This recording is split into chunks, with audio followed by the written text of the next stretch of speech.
Assalamualaikum warahmatullahi wabarakatuh. Siswa-siswi Mansatu Lampung Timur, terkhusus kelas 10 IPA 1, 2, 3, 4, juga kelas 10 IPS 3, 4, yang mana pada kesempatan pagi ini kita pelajaran akidah akhlak. Terkait dengan itu, Bapak akan memberikan materi pada pagi ini, yaitu tentang akhlak yang islami.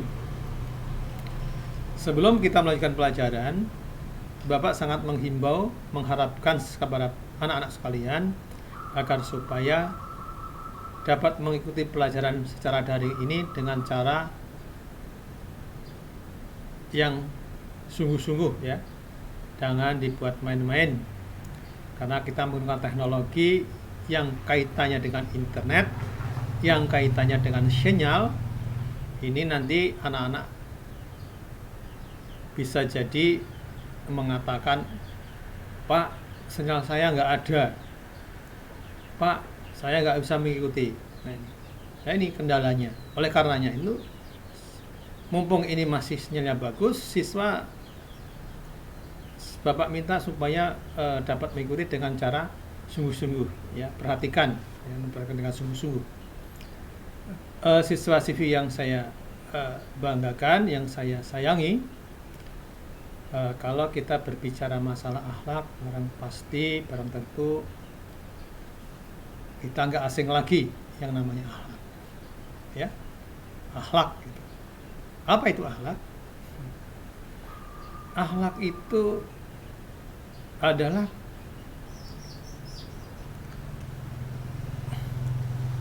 adalah kondisi yang kuat yang timbul dari jiwa manusia untuk melakukan perbuatan-perbuatan yang baik maupun yang buruk, tanpa disertai oleh pemikiran-pemikiran atau pertimbangan terlebih dahulu. Jadi akhlak itu adalah kondisi yang kuat yang timbul dari jiwa untuk melakukan perbuatan-perbuatan baik perbuatan buruk maupun tercela yang tidak didahului oleh pemikiran-pemikiran maupun pertimbangan-pertimbangan terlebih dahulu. Itu namanya akhlak. Jadi suatu perbuatan manusia di dalam melakukannya itu dilakukan dengan cara mikir-mikir, dilakukan dengan cara nimbang-nimbang dulu, itu bukan akhlak namanya, ya. Sekali lagi saya tegaskan, yang namanya akhlak adalah suatu tindakan yang timbul pada jiwa manusia untuk melakukan satu perbuatan, baik itu perbuatan baik maupun perbuatan buruk, tanpa disertai pemikiran atau mikir-mikir dulu atau pertimbangan terlebih dahulu. Contoh yang sering kita jumpai, umpamanya kita di jalan, pas lewat kita melihat di lintasan jalan itu ada paku atau ada kayu, bahkan mungkin ada jalan yang berlubang. Kalau kita melintasi semacam itu, dengan refleks, dengan seketika, tanpa berpikir, kita menemui paku, kita ambil pakunya, ya, kita buang. Kita ambil kayu yang melintang di jalan, kita singkirkan. Kita lihat lubang, kita tutup, dengan harapan orang yang melintas tidak mendapatkan kecelakaan. Ini kalau kita punya akhlak yang jangan sampai malahan kita melihat paku, melihat kayu yang melintas di jalan, dan sebagainya, kita biarkan begitu saja, ya. Malah dia berkeinginan, malah dia berharap bahwa orang yang melintas bisa terkena paku motornya umpamanya, kan bisa menjadikan tontonan, ya. Senang kalau akhlaknya jelek. Kalau ada orang mendapatkan musibah, tuh lihat, kalau enggak, tuh lihat orang dorong motor itu banyak gembes kena paku, hore umpamanya, semacam itu namanya akhlak yang tercela. Itu akhlak yang enggak islami, ya. Itu akhlak yang enggak islami. Itu ya. Jadi hendaknya kita orang Islam, hendaknya kita melakukan perbuatan-perbuatan itu dengan cara islami, ya, dengan akhlak yang islami. Seperti contoh tadi, ketika kita melihat paku di jalan, kayu yang melintang, jalan yang berlubang-lubang, kita tutup, kita ambil kayunya, kita singkirkan pakunya, dengan harapan orang yang melintas supaya tidak mendapatkan musibah atau kecelakaan. Itu seperti itu. Jadi siswa-siswi yang saya banggakan, terkait dengan itu, pengertian akhlak itu dapat diambil dari dua segi. Yang pertama adalah dari segi bahasa, yang kedua dari segi istilah. Akhlak menurut bahasa itu adalah berasal dari kata khuluq, ya. Berasal dari kata khuluq, itu isim jamak yang bermakna, yang mempunyai arti, bisa itu tabiat, bisa itu perangai, ataupun watak. Itu ya, namanya akhlak menurut bahasa. Itu adalah kata akhlak itu berasal dari isim jamak yang berbentuk kata khuluq yang mempunyai arti tabiat, perangai, ataupun watak, ya. Kemudian menurut istilah adalah sesuatu yang melekat pada jiwa manusia yang dapat melakukan perbuatan-perbuatan tanpa melalui proses pemikiran. Jadi menurut istilah itu, akhlak adalah sesuatu yang melekat pada jiwa manusia yang dapat melakukan perbuatan tanpa melalui proses pemikiran. Itu namanya akhlak. Dengan seketika muncul, ya. Dengan tiba-tiba muncul, ya. Itulah yang namanya akhlak. Entah itu munculnya perbuatan yang jelek atau disebut dengan akhlakul mazmumah, entah itu muncul dengan perbuatan yang baik atau disebut dengan akhlakul karimah atau akhlakul mahmudah, ya, seperti itu. Itulah pengertian akhlak menurut bahasa dan istilah. Nah, dalam hal ini siswa-siswi yang saya sayangi, bahwa di dalam mendefinisikan tentang pengertian akhlak itu, di sini banyak tokoh-tokoh besar, yakni mendefinisikan akhlak berbeda-beda, ya.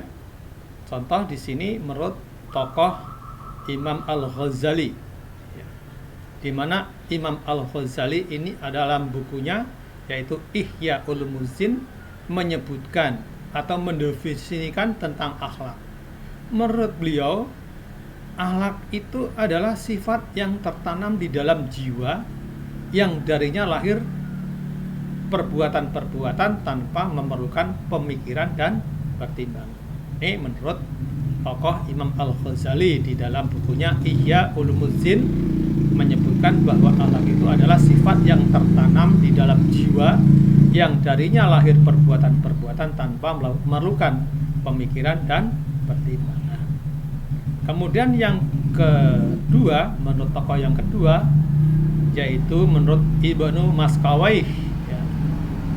Apa definisi akhlak menurut Ibnu Maskawayh? Menurut beliau, akhlak itu adalah keadaan jiwa seseorang yang mendorong untuk melakukan perbuatan-perbuatan tanpa dipikir dan ditimbang terlebih dahulu. Ini dua tokoh di atas itu ada kesamaan inti, ya, daripada pengertian akhlak. Kesamaan itu sama-sama seseorang melakukan perbuatan-perbuatan tanpa didahului oleh pemikiran dan pertimbangan terlebih dahulu. Ini ada kesamaan inti daripada definisi tentang akhlak. Kemudian yang ketiga, menurut tokoh Ibrahim Anis, beliau mendefinisikan akhlak, yaitu menurut beliau akhlak itu adalah sifat yang tertanam di dalam jiwa yang dengannya lahirlah macam-macam perbuatan tanpa dipikir dan membutuhkan pemikiran dan pertimbangan. Nah, Di sini siswa yang saya banggakan, yang saya sayangi, di dalam ketiga tokoh, yaitu Imam Al-Ghazali, Ibnu Maskawai, dan Ibrahim Anis, dapat kita simpulkan atau dapat kita garis bawahi, ya, bahwa ketiganya itu mempunyai kemiripan, mempunyai kesamaan di dalam mendefinisikan tentang akhlak. Tidak ada perbedaan sedikit pun sebenarnya, walaupun kalimatnya ada sedikit perbedaan, tapi makna daripada definisi akhlak itu sama, yaitu sifat yang terdalam dalam jiwa, yang muncul dalam jiwa seseorang dalam melakukan suatu perbuatan tanpa melalui pemikiran-pemikiran ataupun pertimbangan terlebih dahulu. Jadi ketiganya itu semuanya sama, ya. Inti pokoknya sama di dalam mendefinisikan daripada pengertian akhlak. Siswa-siswi selanjutnya, yakni tentang ruang lingkup akhlak Islam. Di sini Bapak akan memberikan, ya, ruang lingkup akhlak yang Islami itu ada 3. Yang pertama, akhlak terhadap Allah Subhanahu wa Ta'ala. Yang kedua, akhlak sesama manusia. Yang ketiga, akhlak terhadap lingkungan.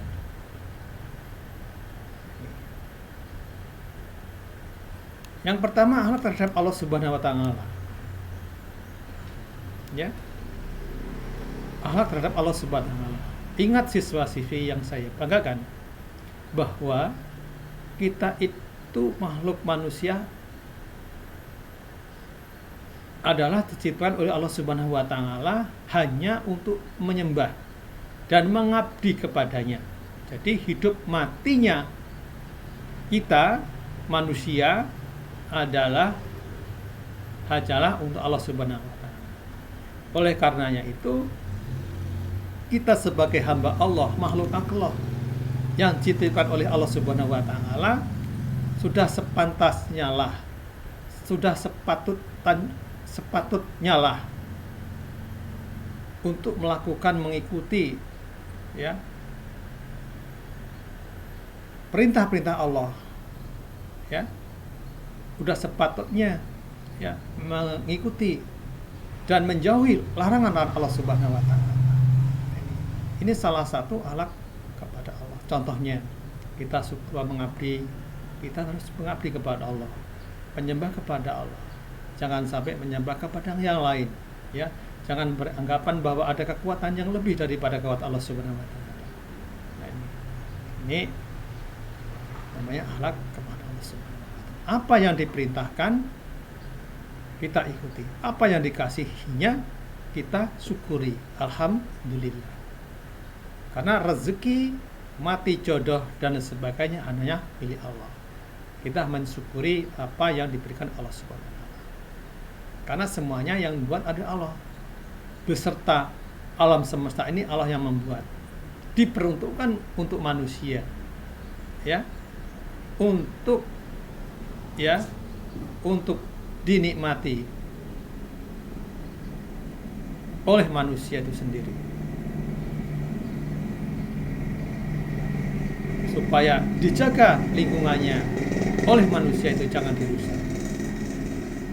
Jadi sekali lagi, yang namanya terhadap Allah adalah inti pokoknya bahwa kita hendaknya selalu mengikuti perintah-perintah Allah Subhanahu wa Ta'ala berdasar Al-Quran, hadis pastinya, dan menjauhi larangan-larangan Allah yang selalu berpedoman kepada Al-Quran, hadis pula. Kita harus berterima kasih kepada Allah dengan cara menyerahkan diri kita kepada Allah, hidup dan matinya, karena itu sebenarnya milik Allah dan sebagainya. Jangan jadi orang yang sombong dan sebagainya. Padahal beberapa orang, mungkin banyak orang yang sombong berkaitan dengan rezeki yang melimpah ruah. Bahkan dia menganggapnya bahwa rezeki yang diraupnya itu bukan dari Allah, dia beranggapan rezeki yang diraupnya itu atas dasar ya dari mereka itu sendiri, dari jerih payahnya mereka sendiri. Ini ya, jadi mereka itu sombong. Hendaknya kalau namanya rezeki itu, walaupun yang dicari itu melalui kita, tangan kita sendiri, Allah jualah yang menentukan rezekinya ya. Jadi Allah jualah yang bekerja. Gak boleh kita kalau melanggar, tentu kita dianggap tidak berakhlak kepada Allah Subhanahu wa taala. Membangkang namanya, tidak mengabdi kepada Allah Subhanahu wa taala, tidak mau berterima kasih kepada Allah. Ini namanya.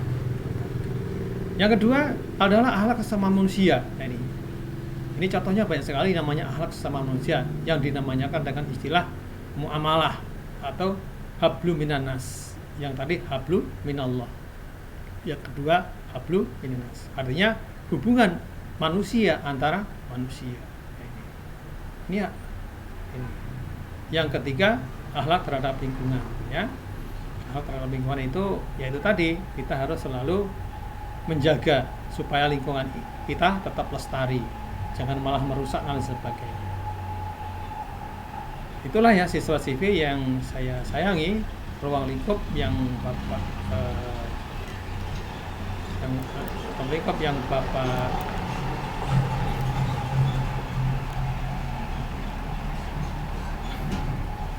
jelaskan pada materi ini, yaitu ada 3. Pertama, akhlak terhadap Allah Subhanahu wa taala.